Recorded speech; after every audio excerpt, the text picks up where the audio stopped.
Los cátaros, los hombres buenos, los llamados así porque se consideraban perfectos. Una escisión del cristianismo que consideraba que para alcanzar la pureza absoluta había que renegar de todo lo material. Todo lo que teníamos en este mundano planeta era obra de Satanás, era obra del demonio. Y para ascender a los cielos y tratar de alguna forma de cumplir con el mandamiento de Jesús, había que ser absolutamente puros.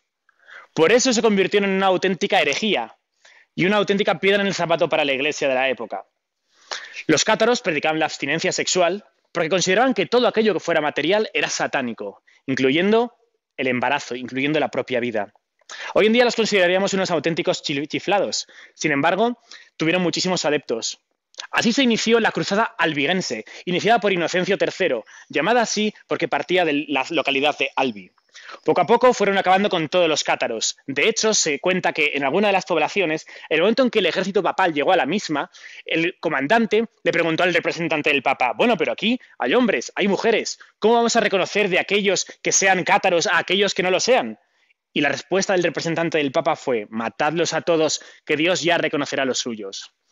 El último bastión de los cátaros fue justo este, el castillo de Montsegur. En concreto, 200 cátaros se perpetraron aquí durante un año. El día 1 de marzo, cuando estaba a punto de vencer el castillo, se actualizó una tregua, por cuanto los cátaros dijeron: dentro de 14 días abandonaremos el castillo y nos rendiremos. El día 14 de marzo cuentan que 4 cátaros consiguieron escapar. Ahora veremos el lugar.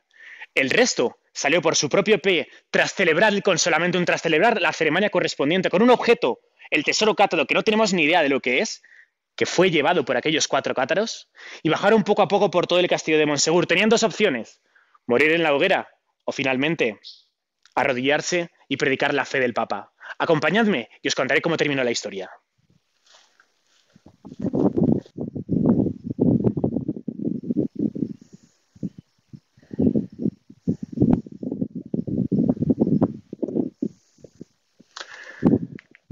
Esos 4 cátaros que consiguieron escapar, al terminar la noche y realizar el consolamentum, salieron justo por la puerta que veis y empezaron a descender toda la ladera. Como veis, es absolutamente escarpada. Pero cuentan que una vez que llegaron hacia las montañas del fondo, advirtieron a sus compañeros con antorchas que lo habían conseguido, que habían escapado con aquel objeto que habían utilizado durante la cena, durante la ceremonia, y se habían refugiado en las montañas. ¿Qué fue aquel objeto? ¿Qué fue de él? Tal vez encontremos una pista en el siguiente lugar.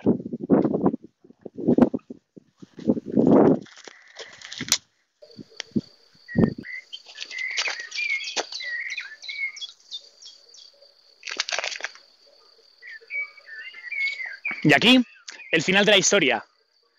Tal vez para los cátaros, pero no para su secreto y su tesoro. Y es que este pequeño emblema lo que está homenajeando es que cuando los cátaros descendieron toda la montaña, porque, atención, subir a Montsegur es gratis, pero no para vuestras piernas, porque os aseguro que os vais a cansar un montón. La subida es más o menos escarpada de unos 20 minutos, pero bueno, vale la pena. Al regresar los cátaros, con cánticos, se fueron introduciendo en una hoguera que había sido preparada por parte del ejército del Papa, y los 196 entraron en esta hoguera y poco a poco fueron muriendo quemados. Desde aquí, el pequeño homenaje para los perfectos, los hombres buenos. Pero seguimos buscando su tesoro. Acompañadme porque visitamos el pueblo más misterioso de Europa.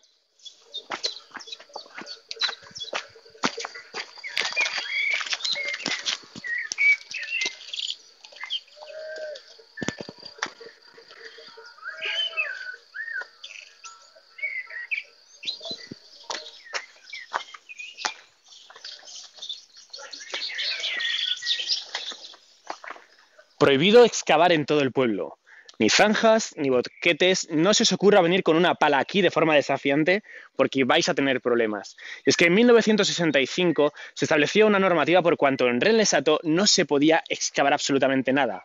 Fue tal la fiebre del oro que acaeció en este lugar que todo el mundo venía a pasar el fin de semana, venía los domingos con palas, con dinamita incluso, y dejaron este pueblo como un auténtico queso gruyère, tratando de encontrar el tesoro de la Bade-Saunière. Así que vamos a entrar, estamos justo en la entrada de Rennes-le-Château, a ver cuál es el misterio que esconde los secretos de Rennes-le-Château.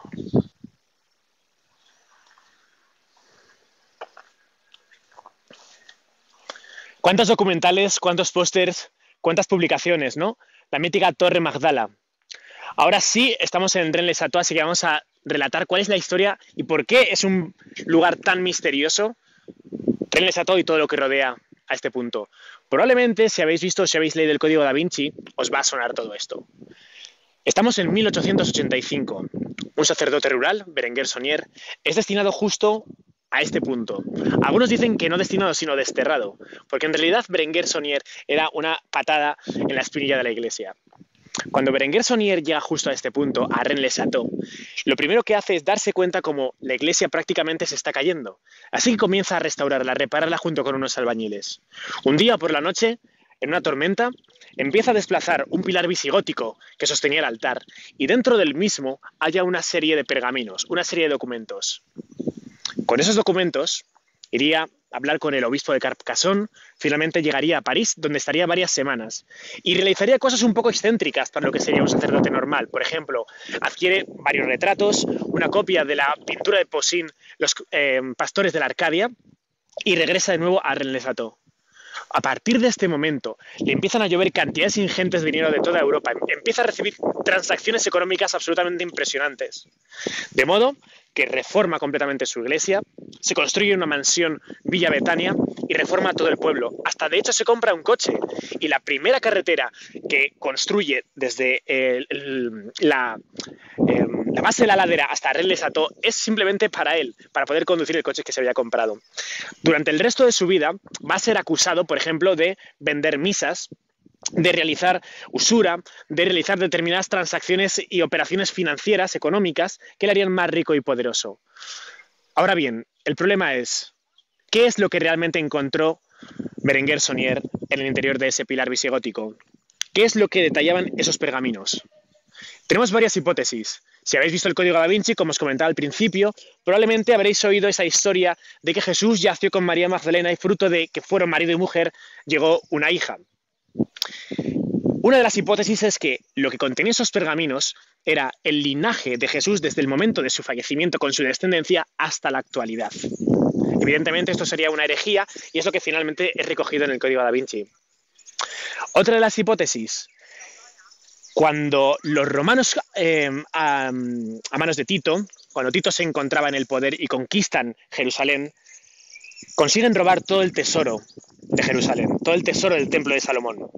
Se lo llevan a Roma, entre otras cosas llevan la menorá, el mítico candelabro judío y el resto del tesoro. De hecho, si hoy en día vamos a Roma, vamos a encontrar ese arco de Tito donde aparecen representadas los distintos artilugios y tesoros que fueron robados por parte de los romanos.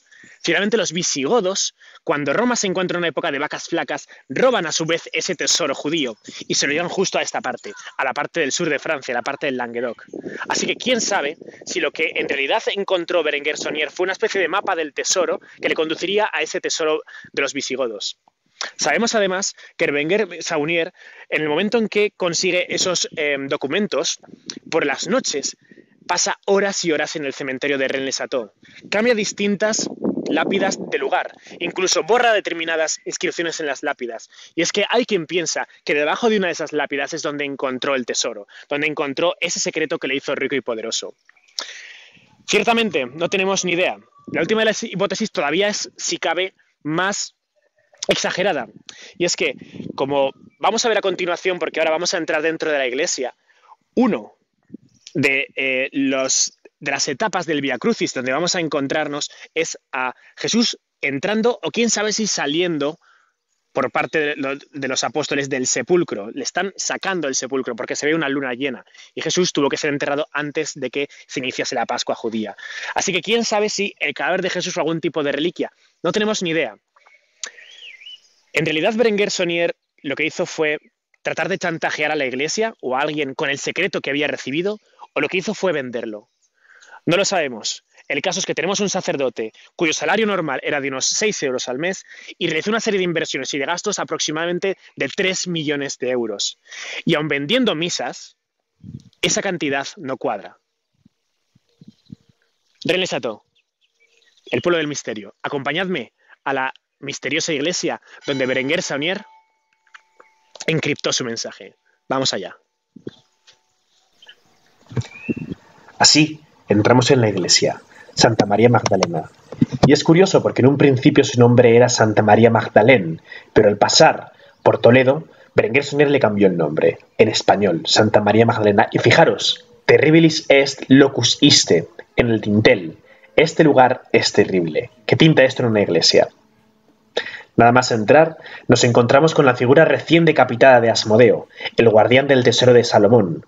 A la izquierda es la pila donde uno se santigua. ¿Qué pinta a la izquierda esto? La izquierda estaba reservada a la siniestra, a lo siniestro. Esto no debería de estar aquí, sino a la derecha, como en todas las iglesias. Justo enfrente, una efigie de Jesús. Todo ello bajo un tablero de ajedrez, el bien contra el mal. Seguimos recorriendo la iglesia y observamos la ascensión de Jesús, rodeado de pastores, rodeado de sus apóstoles. Algunos han querido ver en parte de este Vía Crucis símbolos extraños. Por ejemplo, en esta imagen, el niño que lleva como vestido una falda escocesa. Continuemos. Los ángeles tienen justo sobre ellos una cruz, pero debajo la famosa frase de Jesús a Constantino de Dios: con este símbolo vencerás. Pero ahí aparece le vencerás. ¿Le vencerás a quién? Algunos han querido ver una tergiversación o simplemente una casualidad, pero lo cierto es que el texto bíblico dice: con este símbolo vencerás. Y aquí tenemos un extraño invitado. ¿Le vencerás? Seguimos avanzando y el Vía Crucis se cierne ante nosotros. Está bajando a Jesús de la cruz, pero fijaros, el cielo está completamente oscuro, lo cual nos llevará a la siguiente sorpresa. Pero antes, María Magdalena. Algunos han querido ver en esta efigie a una María Magdalena embarazada, cubriéndose un vientre, tal vez con un feto en su interior. De hecho, si la vemos ligeramente de perfil, realmente parece que su barriga es superior a lo normal, parece realmente que esté embarazada. ¿Casualidad? ¿O algo que escondía la iglesia de Berenguer Sonier? Una de las escenas más curiosas y sobre todo más misteriosas. A Jesús le tenían que enterrar antes de que se hiciera de noche, antes de que comenzase la Pascua judía. Sin embargo, fijaros, parece que le están metiendo en el sepulcro, pero al fondo hay una luna llena. ¿Le están metiendo? O tal vez sacando por la noche. Nos aproximamos al altar y vemos una Virgen María con un niño Jesús. Pero justo frente a ella, San José, con otro niño, tal vez gemelos. ¿Qué pintan dos niños Jesús, uno sobre María y otro sobre San José?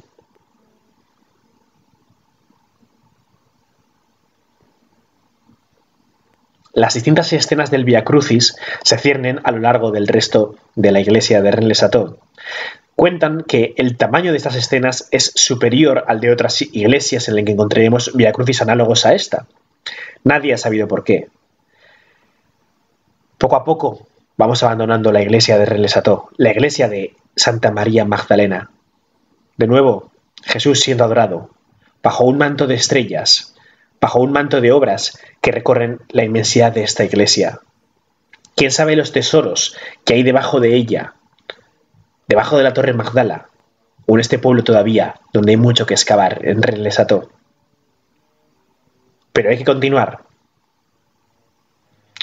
Como si se tratase una vez más de esa batalla del bien contra el mal, seguimos ese pequeño camino, ese ajedrezado que nos lleva hasta el final de la iglesia, que nos lleva de nuevo a seguir la pista de los ángeles. Veamos hacia dónde marcan, tratando de alguna forma de, con cierta pena, hacer una pequeña crítica y una gran denuncia sobre todo a quién demonios, nunca mejor dicho, tuvo que cortar la cabeza y los brazos al demonio Asmodeo.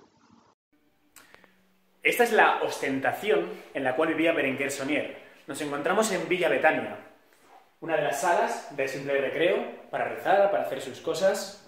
Continuamos avanzando y encontramos cosas tan curiosas como, por ejemplo, un piano y una sala que más parece propia del propio Luis XIV.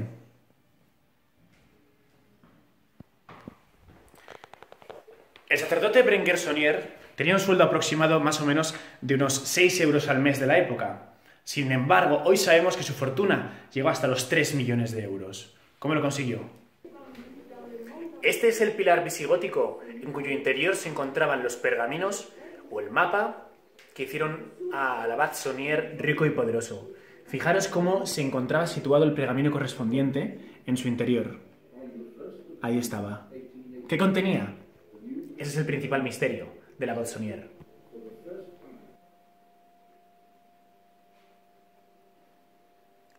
Ahí le tenéis, Berenguer Saunier junto con Marie. En un principio parece ser que Marie era su empleada del hogar, la persona que le cuidaba. No obstante, el roce parece que hizo el cariño y al final fueron amantes. Cuentan que Marie era la única persona que sabía cuál era el secreto de Rennes-le-Château, que es lo que Berenguer Saunier había encontrado en esos misteriosos pergaminos. Cuando murió Berenguer Saunier, Marie era la única persona que conocía el secreto. Parece ser que Villa Betania fue alquilada a una familia de ricos mecenas y que Marie les prometió que antes de morir les contaría un secreto que les haría ricos y poderosos.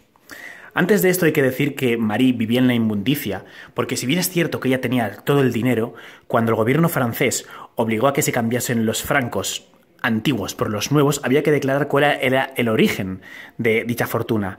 Marie prefirió callárselo y cuentan que se vio a Marie en el jardín de Villa Betania quemando fajos y fajos y fajos de billetes de francos antiguos. Así que quedó pobre.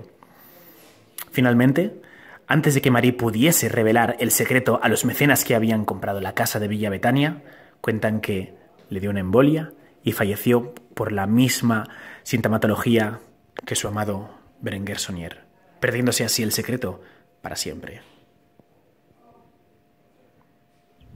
Desde la Torre Magdala, la visión que tenía Berenguer Saunier era impresionante.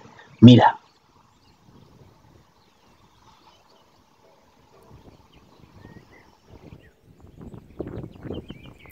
Hace unos años, un familiar de uno de los albañiles que trabajó en las obras en la Torre Magdala, lo que comentó es que cuando se encontraba con Berenguer Saunier justo en este punto, excavaron abajo en el subsuelo y escondieron algún tipo de caja o algo así. Cuando la carta de este americano, cuyo familiar le había revelado esta supuesta verdad, llegó al alcalde, el alcalde dio luz verde para que se realizase un estudio con georradar justo debajo de la Torre Magdala. Y es justo lo que se hizo. ¿Adivinad qué? Justo debajo de la Torre Magdala, lo que se halla es algún tipo de caja. No tenemos ni idea de lo que hay en su interior. Pero si recordáis, a la entrada del pueblo hay un cartel que impide excavar. No se puede excavar en todo el pueblo, por tanto, el secreto de Rennes-le-Château, sea cierto o no, sigue escondido aquí debajo. ¿Quién sabe? ¿Encontró Saunier el tesoro de los visigodos? ¿Aquellos 4 cátaros que escaparon de Montsegur llevaron con sí ese famoso tesoro? ¿Pergaminos, documentos? Acercaros, daos una vuelta por Rennes-le-Château y tratad de seguir los pasos del misterio. Nos vemos en la próxima guía definitiva.